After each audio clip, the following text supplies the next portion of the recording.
All right. Appreciate, like Steve said, thanks for coming out. Good to see everybody again as well. New week, big challenge this week against Jacksonville State. Really talented team, 7-2. I'm sure you remember beat Florida State 2 years ago in Tallahassee with a lot of the same players that Florida State is playing with right now as well. Beat Middle Tennessee earlier this season, convincingly, the same Middle Tennessee team. Sorry, Joe, I know you're a Blue Raider alumnus. Same Middle Tennessee team that beat Miami last season down in Miami. So this is a really, really talented team, a really dangerous team. Offensively, 2 quarterbacks. The starter is a running quarterback that can hurt you with his arm and his legs. They're 5th in the nation in explosive runs. So I think the NCAA statistically, however they keep it, it's a run over 10 yards as their metrics. So only 4 teams in the country have more runs over 10 yards than these guys do. Defensively, they're one of the leaders in the nation, top 5, I believe, in sacks and takeaways. So they're extremely disruptive on defense. They're extremely talented and got a system on offense, high tempo. They're the 2nd fastest team tempo-wise in the country behind Tennessee. So you're going to see them going at warp speed on Saturday, so we've got to be able to handle that as well. They're very aggressive on defense. They fly around, hence the number of takeaways and sacks they have. And then special teams, very aggressive and very impactful also in that phase. Also got a lot of respect for Rich Rodriguez, their head coach, has won everywhere that he's been. It's crazy. We're facing each other now for the first time as head coaches, but I mean, I go back to my first year in coaching. I was a graduate assistant at Georgia Tech, and he was the offensive coordinator at Clemson. And back in 2000, and we won in Clemson. Georgia Tech did in a shootout. Coach Rodriguez was there then went to West Virginia, went up against my dad all those years back when Virginia Tech and West Virginia were in the Big East Conference as well. Then I was an assistant coach at Mississippi State, and he brought his West Virginia team with Pat White and Steve Slayton and all those guys down to Starkville one day, and then he went to Arizona. He was kind enough to let me go out and visit him in Arizona one spring when I was coaching at Virginia Tech, just to try and learn a little bit from him as well, and then have gotten to know him off the field over the years also, and we've played some golf in the summertime as well. So somebody I think a lot of and have a lot of respect for as a coach, and he's doing a great job with their program as well. Excited for us to be back in Williams-Brice Stadium for the first of 4 in a row. We need our fans this weekend, without a doubt. I know our players are looking forward to the opportunity to be back in there again. Nothing like this. We love going on the road, but there's nothing like being in Williams-Brice Stadium and in front of our fans. It's an early kickoff, first 12 noon game we've had in there since early last season. So can count on our fans to get up early and get their tailgating in, and then get in the stadium and create the environment that we need it to be as well.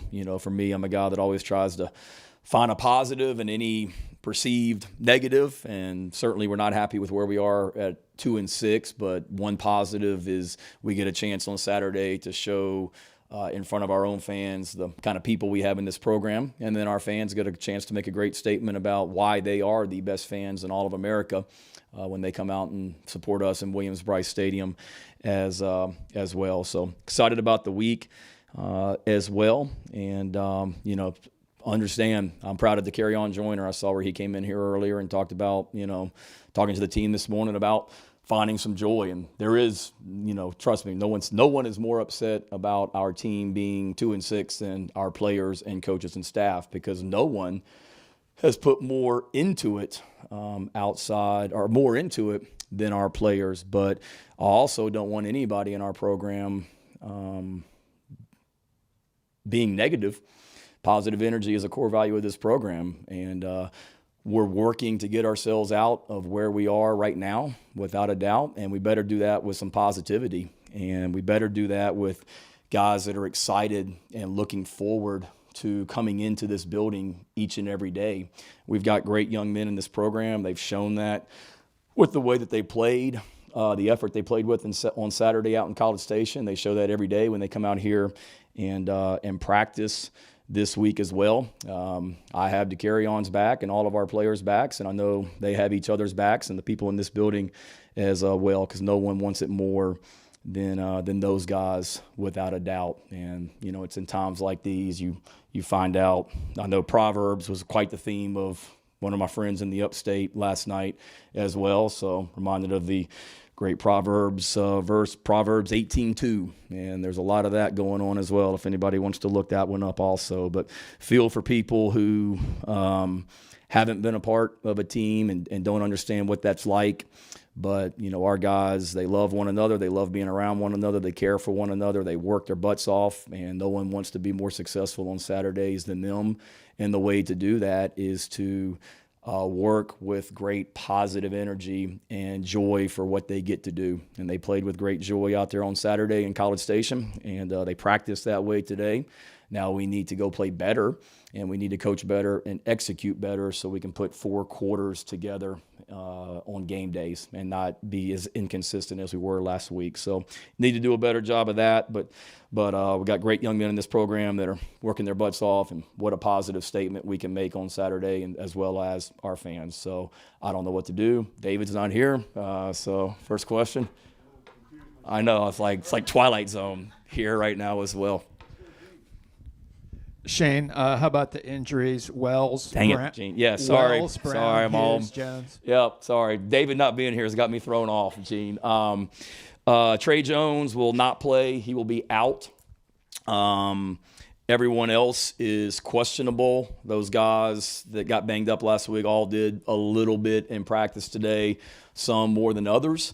And as far as Juice, he's getting closer and closer. I don't know if he'll quite be ready for Saturday. I'm not ready to quite rule him out yet, though, Gene. So to answer your question, Trey Jones out. Everybody else questionable, and we'll see how the week goes. But nobody that I could sit here today and say, oh, he's definitely out. We're not to that point yet. Shane, you kind of took my thunder. I was going to ask you about Carryon, and Debo was talking about it. Obviously, he's an older guy, but having a guy like Carryon who's gone through this before, unfortunately, with some of the losses earlier in his career, how important is a player like that in terms of being able to battle through this adversity, knowing that you do have 4 opportunities still, and at the same time, too, trying to send him and the other seniors out on the right note? Yeah, I hope Gamecock Nation certainly appreciates, and I know they do, the Carryon Joiner and what he stands for, as long as all of our seniors. I mean, we got some great seniors, whether they've been here for their entire career or whether they just came in last year like Spencer Rattler. So they have a great appreciation for this place and love this place. And I hope I know our fans appreciate those guys. And it's important for us as a team to, we'll have a chance to get sentimental and all that as we get closer to the end of the season. Right now, our focus, and we talked about it this morning, is not 4 weeks from now. It's what do we have to do to have a great week of practice to get ready for Jacksonville State. But yeah, I mean, no one wants to win more than our guys, and no one hurts when we aren't successful on Saturday more than our guys as well. But I remember, Mike, when I got hired here 2 years ago, 3 years ago, whenever it was.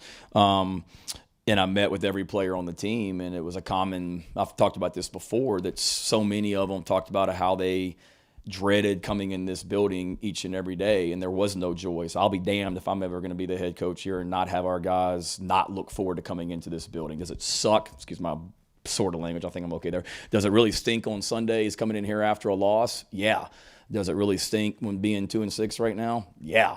But are our guys still excited to come out here and work each day and practice and be with one another? Yes, because, there's nothing like being on a team and being in a locker room with guys and having that togetherness, whether it's in the locker room, in the meeting rooms, those memories, those moments.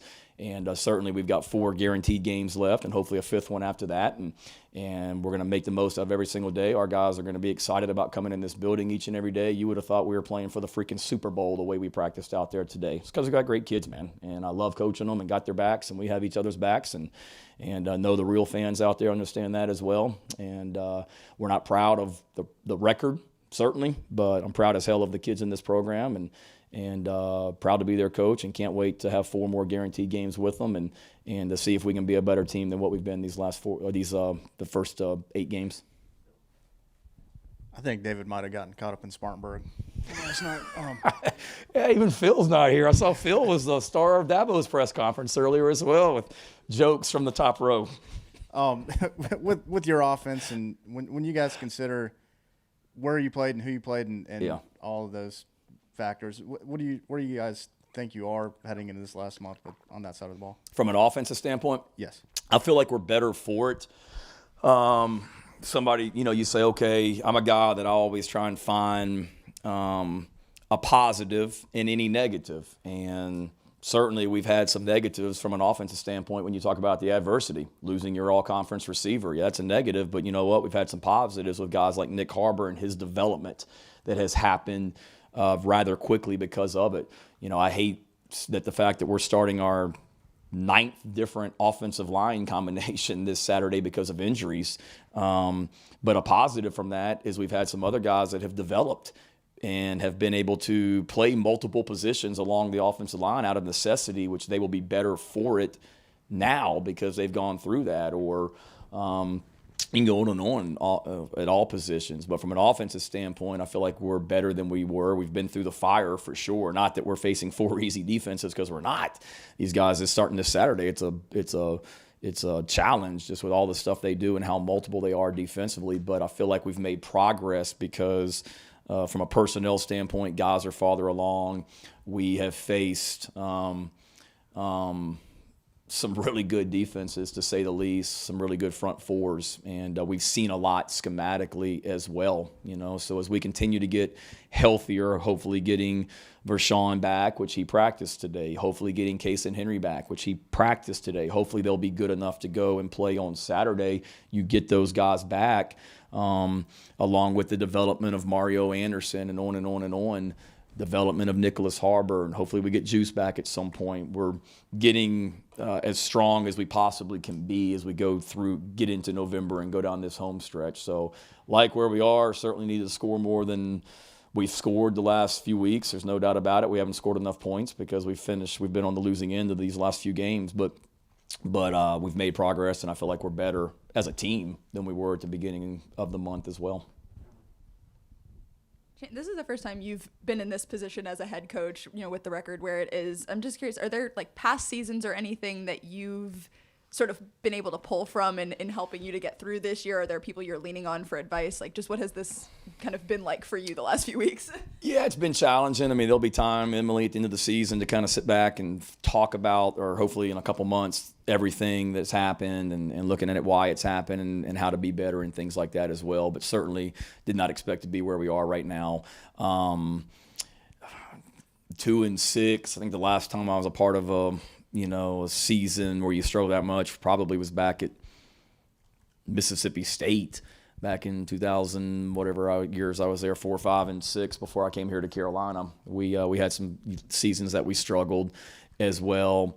I've been in this situation at Virginia Tech where it was 2014, I believe, where it was either 14 or 15, where we were 4-6 and had to win 2 games in a row to get bowl eligible. And I think we beat Boston College up in Boston, and then Virginia, obviously, at home, where you had to beat your rival in the last game. So I've got experience with that. Hopefully that'll pay off in 4 weeks. But no, I mean, I think it's one of those, you don't blow everything up and reinvent the wheel. You stay the course. You kind of look at the big picture of why things are, why they are right now, and how in the short term we can be better, things that we got to fix.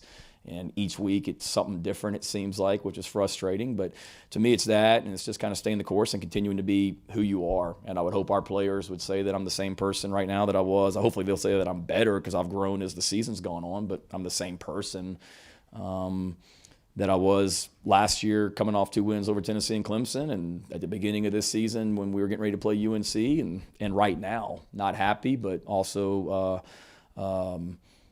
driven to get it right, and working all of us working our butts off each day to get it right. You talked about the way the team has practiced today and the passion they showed. You've long had them coached on the message of 1 game at a time. Do you find there's a little extra fire in that message here for them wanting to get that coveted 5th game, if not just for them, but for the seniors especially? Yeah, we talked about it a little bit this morning. Like, to me, our mindset, like, I understand when they go outside this building, all they're talking about is you got to get bowl eligible, you got to get bowl eligible, you got to win 4 more. They know that. And we talked about it this morning that, look, we're not going to talk about it in this building every single week. Like, we understand what we have to do. We need to win 4 games to get bowl eligible. But the first thing, and you got to figure out a way to beat Jacksonville State this week. So let's not think about the anxiety of what do we have to do. Well, you can't get the 4th win in a row until you get one of them. And I know it's cliche, but it's process. It is focusing on this week and what do we have to do to be the very best we can be and be better than we were last week in order to play well against Jacksonville State and hopefully win the game. And then after that, we'll worry about the next one and truly just take it 1 week at a time, because if you're thinking about things 4 weeks down the road, you're not thinking about this week, and that's when you're going to get, woke up pretty quickly if you're not. 2 for you. 1, is there an update from the NCAA on DQ's appeal? Yeah, he lost that appeal. They made that decision pretty quickly. I think before I went to bed on Sunday night, actually. And then you talk about some of the new stuff, the third down packages, some of the direct snaps you kind of got back to last week. Is that more of a case of learning about your team as the season goes on, or just kind of take what you already knew and trying to fine-tune some things week to week? Are you talking about our offense or our defense? Both, just in general, just some of the newer things maybe you tried last week. I think it's a little bit of both. You're finding out more about your team as far as what they do well defensively. Jaron Willis, I've told you guys, like the way he practiced, he continued to flash in practice. And we're like, you know what, this guy continues to do it in practice. Let's find a way to get him in the game more. So that's where some of those new packages on defense came from.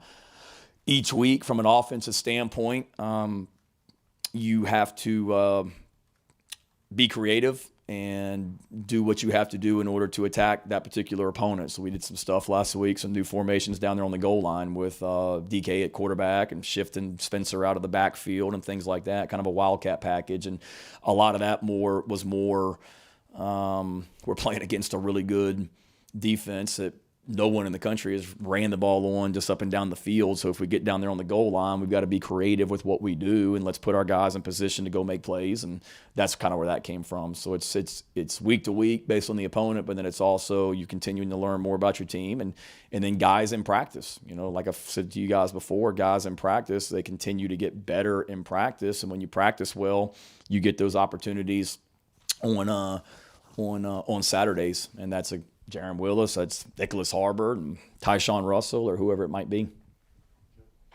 Hey, Shane, Stone Blanton was in here talking about Debo Williams' mentality towards football, and Debo kind of elaborated on that. Kind of walk me through what you're seeing from him mentality-wise and then also leadership and football-wise too. Yeah, mentality. He's the same way all the time, like scary. He's all business, and it goes back to – I think I've told you guys, like his very first day on campus was back in January of 2021, and he didn't have anything that day until whatever time, 8 a.m., and at like 5:55 in the morning, I walk in the weight room, and he's already in there just like working out on his own before he has to be. I mean, that's just like his mentality, and he's very vocal. He's a very physical football player. Last week showed the team a video of just like some peewee football players back when they were little, just talking about how much they love playing the game. And one of the guys, I think it was a YouTube video of the hardest hitting peewee player of all time. And it was this kid just waylaying poor little kids up and down the field. And the whole room was like, Debo, that was Debo when you were little. But that's just his mentality, and it's true within the team. And he's become a really good leader as well because he practices hard, he's focused, he's physical, and he's all business all the time.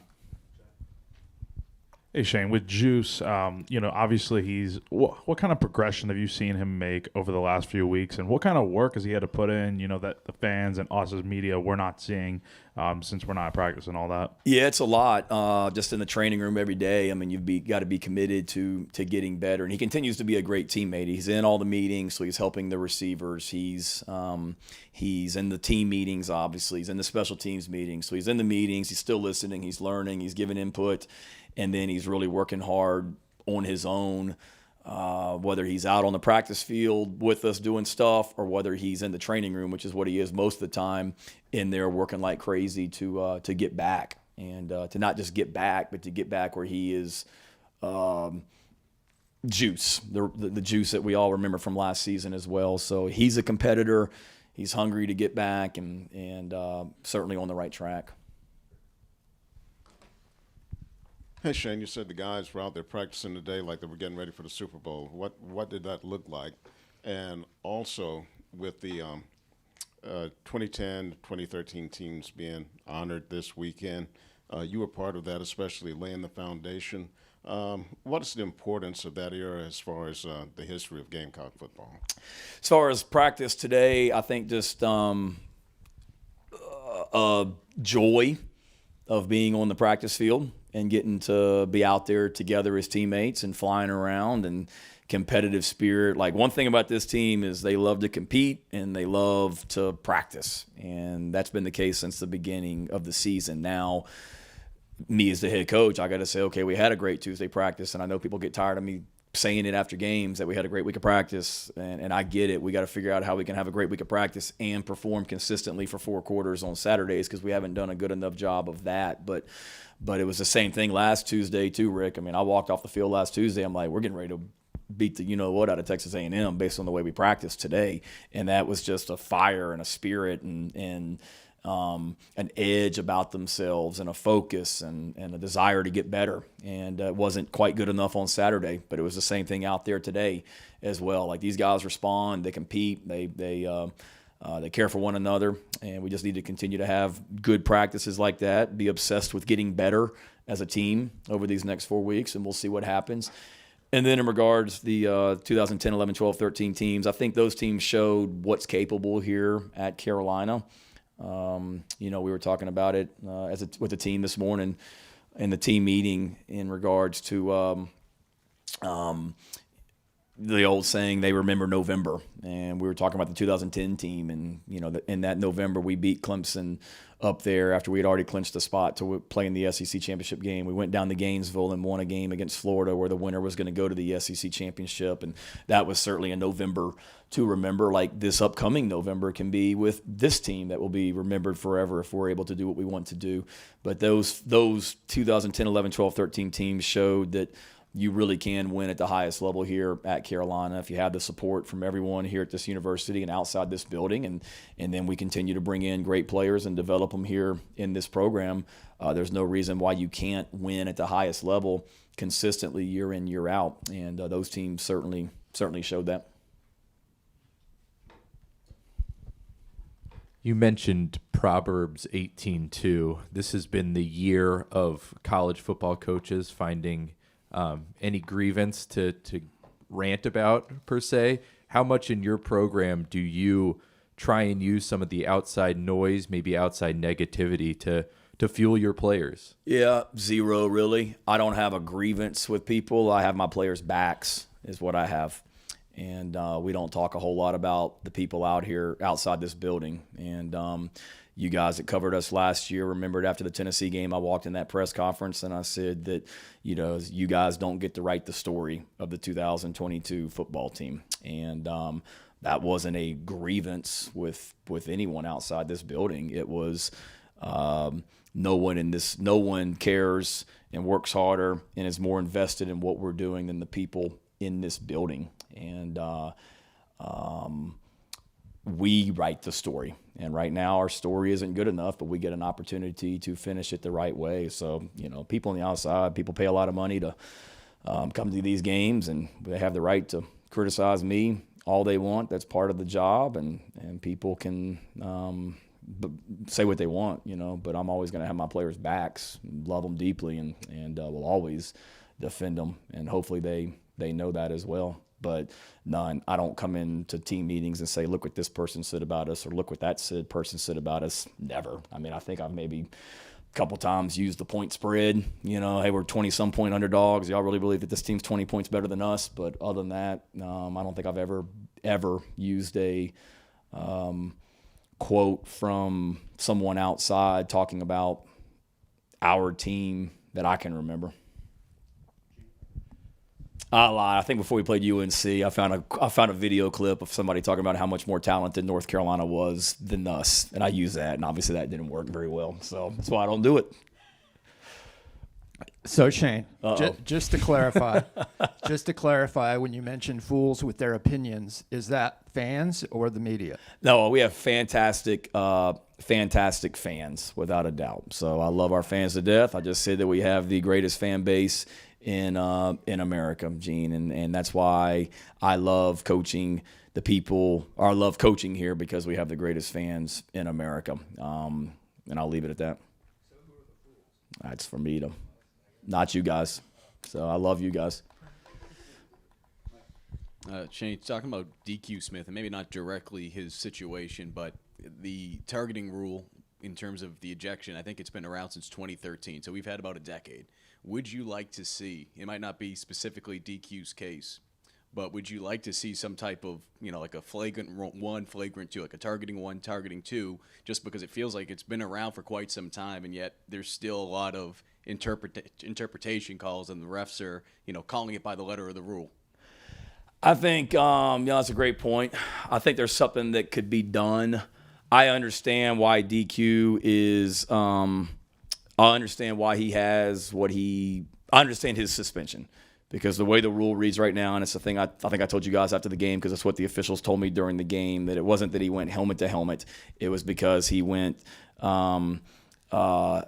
lowered his head and the crown of his helmet hit the Texas A&M's defender's body first. And that's the way the rule reads, and it's pretty cut and dry. I would certainly like to see something changed because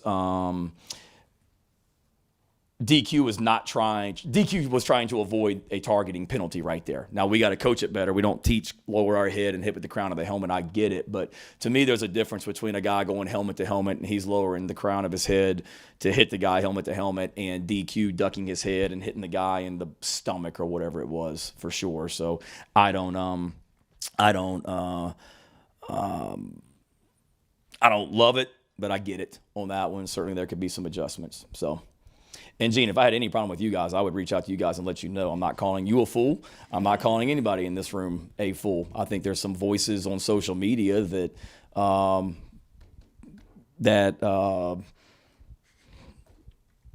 could take a lesson from that is all. But people have a right to their opinions, and that's what the head coach is. I get an opinion at home. I mean, my kids today it's Halloween. Happy Halloween to you guys, by the way. And I can take the criticism. I'm a big boy. So this is not Shane saying that he can't take criticism, because that's what I signed up for when I'm the head coach at this university. I have a problem when people take shots at players on our team, and that's what I'm referring to, Gene.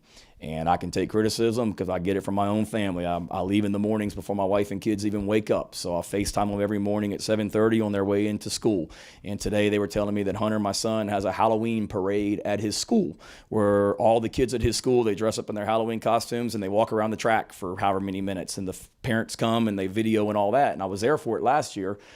Because it was on a Monday, and my wife was telling me that he had that today, and I said, well, why didn't you guys tell me anything about it? And Emily said, well, I knew you had practice and meetings, so I didn't think you're going to be able to come. And then Hunter, my son, said, and it's also because you're 2 and 6 and you need to be in the office working. So I can take criticism. So please don't think that, because I get it at home worse than I get it on social media.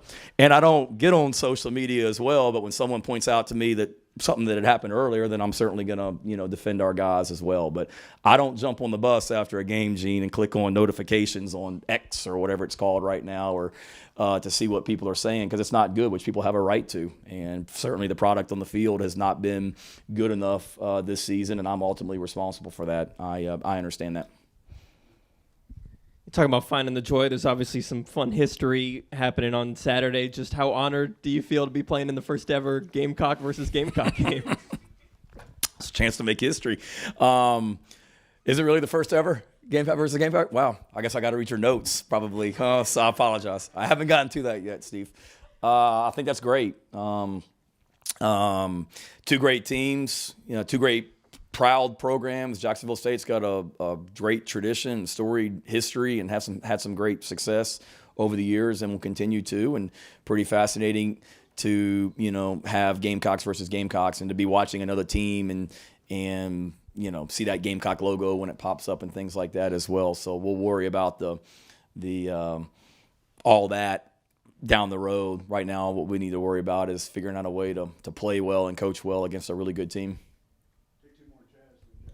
Shane, you talked about how this program has the belief that it can be a November to remember. Yeah. What's it look like from the coaching staff standpoint to get this team ready for the 4-game homestand with such small margin for error for what the goals you guys have is? Yeah, it's go back to work, and then it's just that understanding. We talked about it after practice today. Was just understanding that it is a small margin for error, and that the details matter, and like everything. And there's like 16, 17 things from that Texas A&M game that are ingrained in my head. That was I don't want to say was the difference between winning and losing, but we somehow don't block a punt when we're like that far from the ball, or we had a chance at the end of the game to block a field goal and potentially take it back the other way. We're about a step away, or whether it be a drop or a substitution penalty that we had from a coaching staff standpoint that we screwed up, or whatever it might be. There's so many plays in that game that could have made the difference that we didn't get done,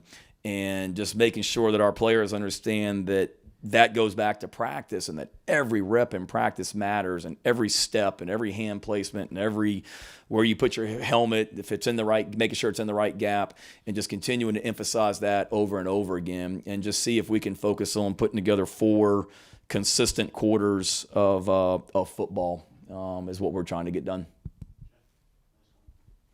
From your perspective, I got 2 for you. So from your perspective, obviously 2010, 9, whatever years you were here, what was the energy like in this place from your perspective? And then just kind of off topic, but it's Halloween, obviously. What kind of candy is the Beamer household handing out this year? Are we talking like full-size candy bars? Are we talking like the snack size? What are we thinking?